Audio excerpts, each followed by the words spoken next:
Matelot's dancing, but the very tough sailors of the Navy field gun crews warming up for the Royal Tournament's longest-running act. The crews from Portsmouth and the Fleet Air Arm with their 12-pounder guns march on in preparation for the field gun race, a regular feature in the tournament since 1907 and in this precise format since 1919. There have been a variety of teams over the years. Now there are just three, Devonport are the third, and they compete throughout the 2 weeks for a selection of trophies. The Fleet Air Arm actually only joined the fray in 1948, but since then they've won more times than the other two put together. Overall champions for 4 consecutive years from 1989, they're determined to regain the title. And believe me, this is very serious competition. The 18-strong teams have been whittled down from hundreds of initial applicants, and they've been training for months, starting at 5 in the morning, to perfect the split-second timing and teamwork required. It's tough, and injuries are not uncommon. Battery Commander Ken Mathers starts the race with a thunderflash.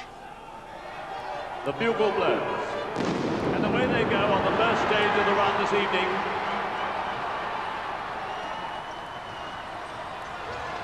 And down to the wide road end, we see them wheel around, and everything, men, guns, limbers, all go over the home walls.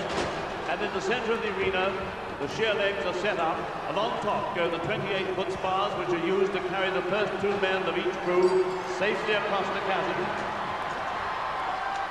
And they're followed by the 10-foot spars, which you'll see slotted securely into the ramps on what is known as the enemy side of the chasm. Back go the sheer legs, up go the wires, and first on the travellers now we see wheels of each crew taken over the 28-foot gap of the chasm. Each of the wheels weighs 120 pounds, and the gun carriage comes next. The gun carriages weigh 350 pounds apiece. Now the great weight of the gun barrels. Each of the gun barrels weighs 900 pounds. More wheels follow. And they're neck and neck at the moment for this early stage of the competition so far. The limbers are taken across. Each of the limbers weighs 345 pounds, and like everything else, they're manhandled across the arena, through the holes of the enemy walls, and when everything is in position, we shall hear the guns fire their first 3 rounds in an action against the enemy.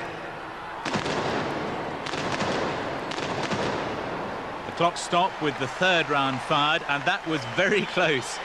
There are 3 phases: the run out, the run back, and the run for home. And between each, the judges check that all the complicated rules have been adhered to. Lieutenant Anna Krzysztofiak, in charge of the Portsmouth team, is the first female to be involved in the race, and she checks the Fleet Air Arm team. And the bugle calls into action once more for the second stage of the run back. Now we see everything go over the enemy walls. And already the first 2 men across the chasm on the travellers. Send the travellers back now for their comrades who follow behind. The first of them with wheels, 120 pounds apiece, remember. The next piece of kit is the gun limber, and see how apparently easily they bring the guns to the top of the ramp on the enemy side of the chasm. Now the gun barrels come over, first piece of the gun, there to hang between the sheer legs to await the arrival of the gun carriage. And when the carriage arrives, the wheels are slipped onto the axles and the barrels lowered onto the gun carriage, and the guns taken away to the new firing position.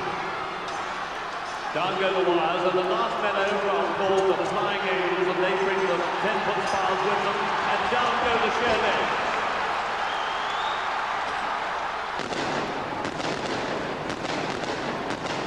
Still very close. Now the times for the 3 phases will be added together and any penalties included to produce an overall time. The record of 2 minutes 40.6 seconds was set by Portsmouth in 1984. Both crews are all ready. The bugle blows, and there they go on the final stage. Your last chance to cheer your favourite crew across the finishing line as they hook up guns and limbers and then pull for home.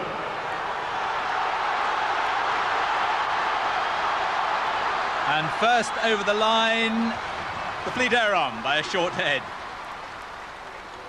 Now they have to tot up the penalties. And in fact, the Fleet Air Arm have none. They win in 2 minutes 51.34 seconds, over 10 seconds outside the record. Portsmouth collected 2 two-second penalties. Their total time was 2 minutes 56.37 seconds. A win for the Airmen.